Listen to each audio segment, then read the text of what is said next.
भिवंडी के अंदर सबसे खस्ता हालात है वो है एचडी हॉस्पिटल। आपने जो सवाल किया इससे मैं बहुत खुश हूँ, क्योंकि ऐसा सवाल बहुत कम पत्रकार लोग करते हैं हमारे भाई लोग। ऑपरेशन की दूर की बात, यहाँ पे एक बीमार को भी अगर आदमी जाता है, डिलीवरी पेशेंट भी जाता है, वो भी बेचारा बाजू में जो ये बेड नहीं मिलती है, वो बाजू में डिलीवरी कर देते हैं, ये आड़ करके मतलब पर्दे वर्दे लगा के। तो क्या है, ये हॉस्पिटल है क्यों है? बंद करो ताला और ले जाकर चाबी दो जिसके हाथ में आप। देखिए, रईस शेख जो हमारे आमदार साहब हैं पूरब विधानसभा के, उन्होंने देखो पहले से तो जो खस्ता हालात उन्होंने सही किया है, इसमें दो राय नहीं। ऐसा नहीं है कि मैं तारीफ कर रहा हूँ, जो है वो है। इसी तरीके से हमने ये देखते हुए हमारे राष्ट्रीय अध्यक्ष कुलदीप ठाकुर साहब से एम्बुलेंस की मांग करी है, और भी कई भिवंडी के लिए जो मांग किया हूँ मैं, भिवंडी की कई समस्याओं को लेकर मैंने वहां पर चर्चा भी किया, और बहुत ही जल्द ये जो समस्या है भिवंडी की वो खत्म होगी। हमारे राष्ट्रीय अध्यक्ष ने ऐसा हमसे आश्वासन दिया। ऐसा नहीं कि मैं भिवंडी का अध्यक्ष हूँ तो मैं बोल रहा हूँ, जनता की जहाँ जरूरत पड़ेगी मैं एक जनता के लिए साथ खड़ा रहूंगा, जनता बन के मैं आपसे वादा करूंगा। आज अध्यक्ष कईम आदमी ने राष्ट्रीय अध्यक्ष से भिवंडी शहर की समस्याओं को लेकर आईजीएन हॉस्पिटल के लिए एम्बुलेंस की मांग की।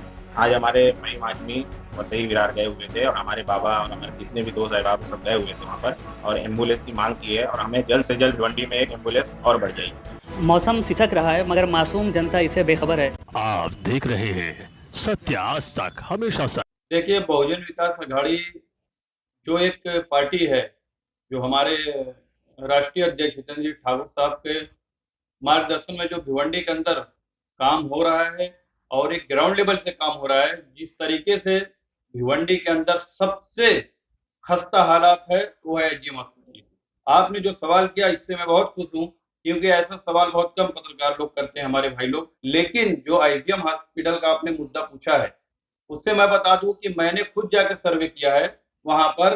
मैंने ये सुना था कि कुछ दिन पहले वहां के लोग जो बता रहे थे कि आईजीएम हॉस्पिटल के अंदर मैं ऑपरेशन चालू है, महिलाओं को डिलीवरी पूरा फैसिलिटी दी गई है, और भी जो बीमारियां हैं हर चीज का सिविल नहीं जाना पड़ेगा, उनको रेफर नहीं करना पड़ेगा, सब पूरा भिवंडी का इकलौता हॉस्पिटल है, वो यहाँ पर इंतजाम हो गया है।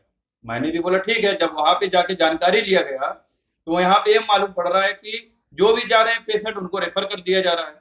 जो भी अगर उनको सर्दी बुखार है, थोड़ा सा अगर वो कमजोर हो गए हैं तो फटाक से रेफर कर दे रहे हैं। फिर यहाँ हॉस्पिटल क्यों है?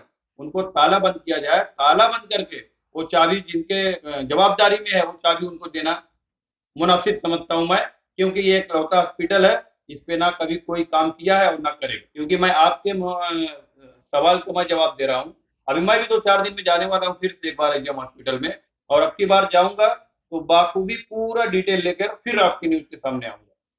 पूरा हर चीज की डिटेल क्या है वो मैं लेके ही आऊंगा, क्योंकि अभी तक तो मैं सुन रहा था कि कांच का बन गया है, वहां बाहर जाने की जरूरत नहीं है, सब भिवंडी में फैसिलिटी आ गई है।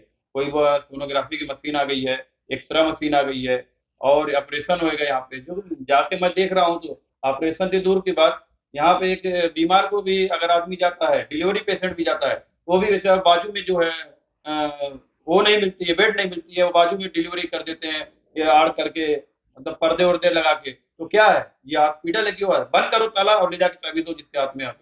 मैं जनता के साथ खड़ा हूँ, जहां जरूरत पड़ेगी। ऐसा नहीं कि मैं भिवंडी का अध्यक्ष हूँ तो मैं बोल रहा हूँ, जनता की जहां जरूरत पड़ेगी मैं एक जनता के लिए साथ खड़ा रहूंगा, जनता बन के मैं आपसे वादा करता हूँ। मालूम मुझे रिजल्ट आ गया है कि वो अगला चुनाव नहीं जीतने वाले, इसलिए रोटियां खरी एचएम हॉस्पिटल पे सेक रहे हैं। अभी वार्ड की रोटियां बंद हो जाएगी उनकी। और जो विधानसभा जो होता है वो बहुत ही बड़ा विधानसभा है, ठीक है, आने वाले वक्त में मालूम पड़ जाएगा। ऐसा नहीं है, हम भी सोशल मीडिया पे हैं, सोशल मीडिया पे काम सब दिखता है, कौन कर रहा है नहीं कर रहा है, लेकिन जनता जो गुमराह हुई है, उनके बच्चों के साथ जो खिलवाड़ हो रहा है, वो जो एजुकेशन को लेकर खिलवाड़ हो रहा है, अब जनता बर्दाश्त नहीं करेगी। और सही पार्टी कौन काम कर रही है भिवंडी के अंदर, सही नेता कौन है, उसको ही जनता चुनेगी। देखिए, रईस शेख जो हमारे आमदार साहब हैं पूरब विधानसभा के, उन्होंने देखो पहले से तो जो खस्ता हालात थी उन्होंने सही किया है, इसमें दो राय नहीं। ऐसा नहीं है कि मैं तारीफ कर रहा हूँ, जो है वो है। वो भी अपने हिसाब से जो आवाज उठाना है उठा रहे हैं, लेकिन आवाज उठाने के साथ साथ वो काम भी होना चाहिए, ऐसा मेरी सोचना है। और इंशाल्लाह ताला वो काम भी बहुत जल्द वो करें कि ना करें, लेकिन बहुजन विकास अघाड़ी के कार्यकर्ता और बहुजन विकास अघाड़ी के अध्यक्ष होने के नाते मैं जरूर वो काम करूंगा जो रुका होगा। देखिए, एम्बुलेंस के जो आपने सवाल किया है, इससे मैं भी कई बार आईजीएम हॉस्पिटल में गया हूँ, देखा हूँ कि दर्जनों भर एम्बुलेंस सड़ रही है। और सड़ने का रीजन ये है कि लोग उसका वो नहीं कर पा रहे हैं, मतलब उसको देख रेख नहीं कर पा रहे हैं। और हर पार्टी के लोग एम्बुलेंस अपनी दिए हैं, लेकिन देना ही नहीं बड़ी बात है। उस चीज पे गौर करना चाहिए, क्यों बंद हुई है, क्या है। क्योंकि देखो किसी को जाना होगा तो प्राइवेट करेगा तो वो बिक जाएगा। अगर वो आईजीएम हॉस्पिटल के नाम पे दी गई है, लोगों को फैसिलिटी के लिए दी गई है, तो उस पर हर हमारी नजर होना चाहिए कि हमने जो चीज दिया वो इस्तेमाल हो रही है या खड़ी है। इसी तरीके से हमने ये देखते हुए हमारे राष्ट्रीय अध्यक्ष जितेंद्र ठाकुर साहब से एम्बुलेंस की मांग करी है, और भी कई भिवंडी के लिए जो मांग किया हूं मैं, आपको मैंने दिया है वो पत्र, आपके सामने है। और जो भी पब्लिक हित में काम होगा वो बहुजन विकास आघाड़ी के राष्ट्रीय अध्यक्ष ने वादा किया है कि वो चीज भिवंडी के अंदर बहुत ही जल्द मैं लाऊंगा। ऐसा मैंने एक मीटिंग भी आज हमारी हुई है, और हमारे जो संगठन के अध्यक्ष हैं अज्जू जी पाटिल साहब, उनका बर्थडे था, उस सिलसिले में हमारी 5 मिनट मीटिंग भी हुई, बर्थडे भी हुआ और मिलना जुलना भी हुआ, और भिवंडी के कई समस्याओं को लेकर मैंने वहां पर चर्चा भी किया। और बहुत ही जल्द ये जो समस्या है भिवंडी की वो खत्म होगी, हमारे राष्ट्रीय अध्यक्ष ने ऐसा हमसे आश्वासन दिया।